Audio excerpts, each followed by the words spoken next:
ये कहानी है आदित्य की। आदि अपनी मम्मी पापा के साथ शहर में रहता था। आदि का घर जिस कॉलोनी में था उसका नाम था हाउसिंग कॉलोनी। काफी वीआईपी एरिया था।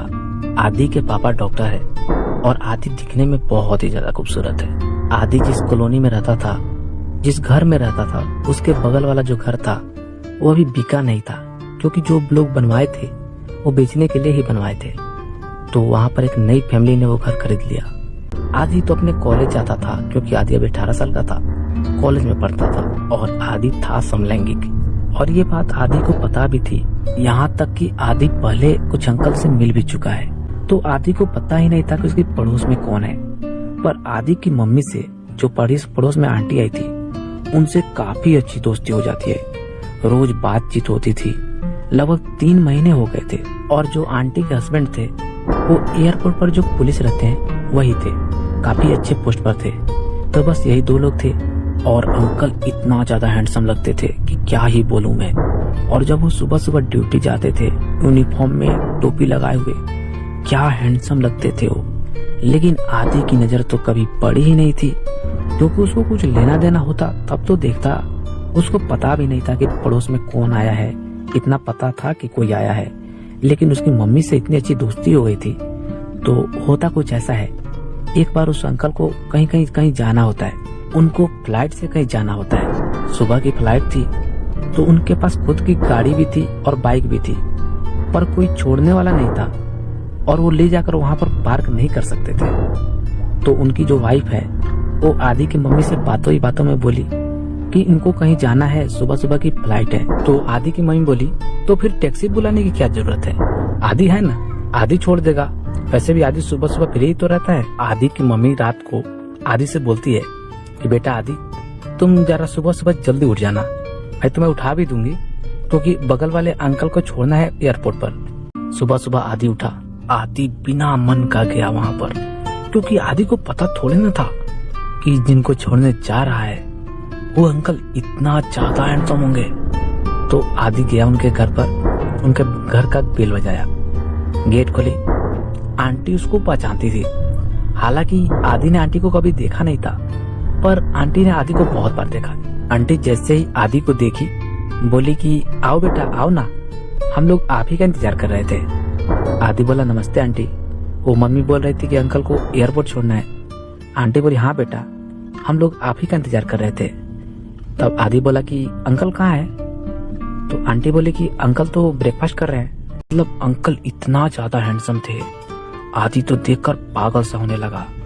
और ये तो अच्छा हुआ कि आदि अंकल को यूनिफॉर्म में नहीं देखा, वरना यूनिफॉर्म में तो अंकल और भी ज्यादा मतलब क्या लगते थे।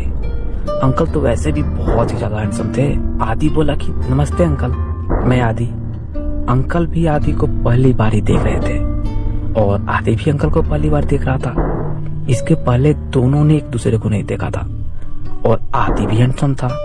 फिर थोड़ा बहुत बात किए, उसके बाद से फिर अंकल पूछने लगे कि कार चला लेते हैं आप। आदि बोला जी अंकल चला लेता हूँ। फिर दोनों निकल गए। आदि ही कार को ड्राइव कर रहा था और अंकल आगे वाले सीट पर बैठे हुए थे। फिर दोनों जाने लगे। चलते चलते रास्ते में दोनों एक दूसरे को देखते मुड़ कर ऐसे ही, पर कुछ बात नहीं हो रही थी। दोनों में से कोई बात शुरू ही नहीं कर रहा था। तब तक अंकल ही बोले कि बेटा आप पढ़ते हो।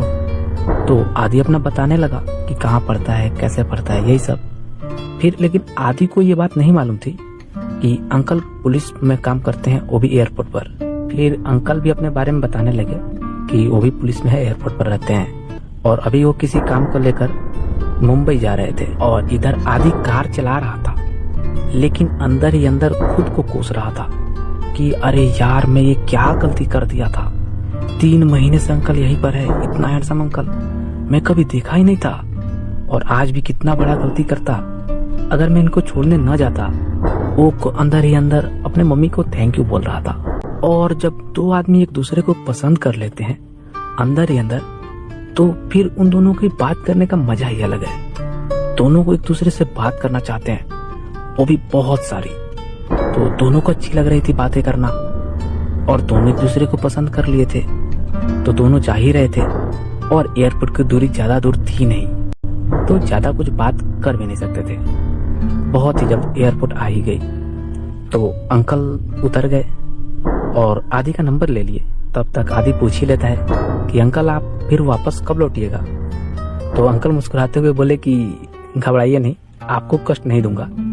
तो आदि बोला नहीं अंकल, मुझको कोई दिक्कत नहीं है, मुझे एटलीस्ट मुझको अच्छा ही लग रहा है। तो अंकल बोले अच्छा ठीक है, मैं आपको बताऊंगा, आप आंटी से कार का चाबी लेकर फिर आ जाइएगा। आदि मुस्कुराते हुए फिर वहां से चला आया। 2 दिन बाद आदि के पास कॉल आता है। आदि रिसीव करता है, बोलते हैं हेलो आदि। आदि बोलता है हाँ कौन? वो अंकल बोले कि मैं अभय बोल रहा हूँ। आदि बोला हाँ अंकल आप हैं, वो आपका नंबर सेव नहीं था ना इसीलिए पहचान नहीं पाया। तो अभय अंकल हंसने लगे, बोले कि आपको फिर कष्ट देने जा रहा हूँ। आदि बोला हाँ अंकल दीजिए ना। तो अंकल बोले कि कल मैं आ रहा हूँ, तो कल दोपहर में आ रहा हूँ, तो आप आ सकते हैं क्या? आदि बोला हाँ अंकल क्यों नहीं आ सकता, बिल्कुल आ सकता हूँ। अंकल बोले कि ठीक है, मैं आंटी को बोल देता हूँ, आप जाकर आंटी से चाबी ले लीजिएगा फिर आ जाइएगा। आदि बोला ठीक है अंकल। आदि ये बात अपनी मम्मी को बताया। उसकी मम्मी तो खुशी थी, उनको लग रहा था कि अंकल कुछ इसको अच्छा ही बताएंगे। और वैसे भी अंकल की जो वाइफ थी वो तो इनकी सहेली बन चुकी थी। और जब 2 आदमी एक दूसरे को पसंद करते हैं ना, तो थोड़ा बहुत आदमी को धीरे धीरे एहसास होने लग जाता है। क्योंकि ऐसा तो था नहीं कि अंकल कैब करके आ जाते, आराम से आ जा सकते थे, लेकिन अंकल ने फिर भी आदि को कॉल करके बुलाया, क्योंकि उनको अभी मन था। जब 2 लोग एक दूसरे को पसंद करते हैं ना, तो बहाना ढूंढते हैं एक दूसरे से बात करने का। तो आदि के अंकल को रिसीव करने के लिए गया, थोड़ा देर वेट किया, अंकल बाहर आए, कार में बैठे, फिर दोनों बातें करते करते जा रहे थे। तो अंकल एक थैला लिए हुए थे, बोले कि आदि ये आपके लिए है। आदि बोला कि मेरे लिए? बोले कि हाँ आप ही के लिए है। आदि फिर ज्यादा कुछ बोल नहीं पाया, लेकिन बातें करते करते दोनों जा रहे थे। काफी अच्छी बातें हो रही थी, धीरे धीरे दोस्ती आगे बढ़ रही थी। पर अभी तक दोनों के बीच प्यार नहीं हुआ था। अंकल का तो पता नहीं, पसंद तो अंकल को भी बहुत था, पर प्यार जैसा भी कुछ था नहीं। फिर दोनों घर पहुंचे। आदि घर जाकर वो थैला खोल कर देखा तो उसमें एक टी शर्ट थी, शायद अंकल एयरपोर्ट से ही खरीदे होंगे। आदि को टी शर्ट बहुत पसंद आई थी। आदि ये बात अपनी मम्मी को भी बताया कि अंकल ये टी शर्ट दिए हैं। उसकी मम्मी को भी पता था। अब जब आदि और अंकल एक दूसरे को पसंद कर ही लिए थे, तो अब एक दूसरे को देखने का, बात करने का बहाना ढूंढ रहे थे। कभी कॉल तो नहीं कर पाए दोनों एक दूसरे को, लेकिन अब अक्सर मिल जाया करते थे, क्योंकि जब आदमी मिलना चाहेगा तो मिल ही जाता है। तो आदि भी उसी वक्त पर बाहर निकलता जब अंकल निकलते, और अंकल भी आदि को ढूंढ रहे थे। तो अब अक्सर दोनों मिल जाया करते थे, थोड़ा बहुत बातें हो जाया करती थी। और ऐसा 1-2 दिन या हफ्ते दिन नहीं, बहुत दिनों चली। धीरे धीरे दोनों काफी करीब आ चुके थे, पर ये बात दोनों को खुद नहीं पता थी। और कभी कभी अंकल को कहीं जाना होता था तो अक्सर आदि को अपने साथ लेकर जाया करते थे। और ये सिलसिला कई महीनों तक चली। रोज मिलते थे, रोज बातें होती थी और साथ में जाया भी करते थे। तो ये दोनों के बीच कब प्यार हो गया था, ये दोनों को भी पता नहीं था। दोनों को एक दूसरे से प्यार हो चुका था। ये तो तब पता चली जब अंकल 10 दिनों के लिए बाहर गए हुए थे। इधर आदि से रहा ही नहीं जाता, वो रोज चाहता था कि अंकल से बातें करे, पर ऐसा हो नहीं पा रहा था। और नंबर पर तो कभी कॉल से बात होती ही नहीं थी। इधर आदि एकदम परेशान, और आदि को तब एहसास होने लगा कि शायद उसको अंकल से प्यार हो चुका है और अंकल को देखे बिना रहा नहीं जा रहा है। और उधर अंकल का भी सेम यही हाल हो चुका था। पर दिक्कत यहाँ पर ये थी कि इन दोनों को शक था कि क्या जो मेरे साथ हो रहा है वो सामने वाले के साथ भी हो रहा है। अंकल को लग रहा था कि क्या पता सिर्फ मेरे साथ ही ऐसा हो रहा हो, आदि तो लड़का है, उसको कुछ कहीं ना हो रहा हो। और आदि को भी यही चीज लग रही थी कि क्या पता ये सिर्फ मेरे साथ ही हो रहा हो। तो दोनों 4-5 दिन तो कंट्रोल कर लिए, खुद को रोक लिए। जब 5 दिन बीत गए तो आदि ने अंकल को कॉल किया। वो सोच लिया था कि क्या बोलना है। अंकल कॉल रिसीव करते ही बोले, हाँ आदि बोलिए ना। आदि बोला कि वो अंकल मैं पूछ रहा था कि आपको लौटना कब है, कि मुझे लगा कि आपको शायद रिसीव करने जाना होगा। अंकल बोले कि धन्यवाद आपका, जो आप मेरे बारे में इतना सोच रहे हैं, वैसे मैं कार से आया हूँ और ज्यादा दूर तो नहीं आया हूँ, पर काम ही कुछ ऐसा है कि इतना वक्त लग रहा है। फिर भी मैं कोशिश करूंगा कि 3-4 दिन में वापस आ जाऊं।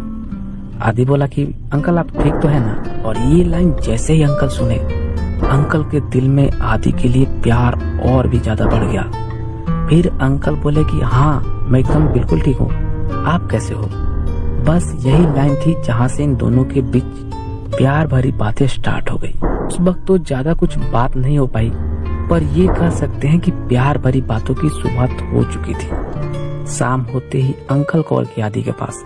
सेम वही हालचाल पूछते पूछते शुरू हुई और धीरे धीरे बात आगे बढ़ती गई। और इन 3 दिनों में ही दोनों एक दूसरे से बात करते करते इतना ज्यादा करीब आ गए कि अब ये इन दोनों से एक दिन का भी इंतजार नहीं हो रहा था। अब आता है दिन चौथा, जिस दिन अंकल को वापस लौटना होता है और अंकल अब एक पल की भी देरी नहीं करना चाहते।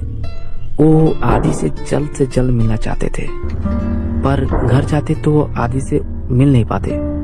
तो उन्होंने आदि को बोला कि आप यहाँ पर आ जाओ। रास्ते में एक जगह थी जहाँ पर उन्होंने आदि को बुला लिया। आदि वहाँ पर चला गया। अंकल आए, दोनों एक रेस्टोरेंट में गए, कॉफी पिए, काफी प्यार भरी बातें किए। आए दोनों कार में बैठे। दोनों ने सोचा भी नहीं था, पर कार में बैठते ही धीरे धीरे करीब आते आते दोनों के बीच किस शुरू हो गया। और किस भी कोई छोटी मोटी नहीं, बहुत ही देर तक दोनों को एक दूसरे को मानो कई वर्षों का खोया प्यार मिल गया हो। दोनों प्यार भरी बातें करते करते घर जा रहे थे। दोनों एक दूसरे को छोड़ना नहीं चाहते थे। जैसे ही सोसाइटी नजदीक आई, आदि कार से उतर गया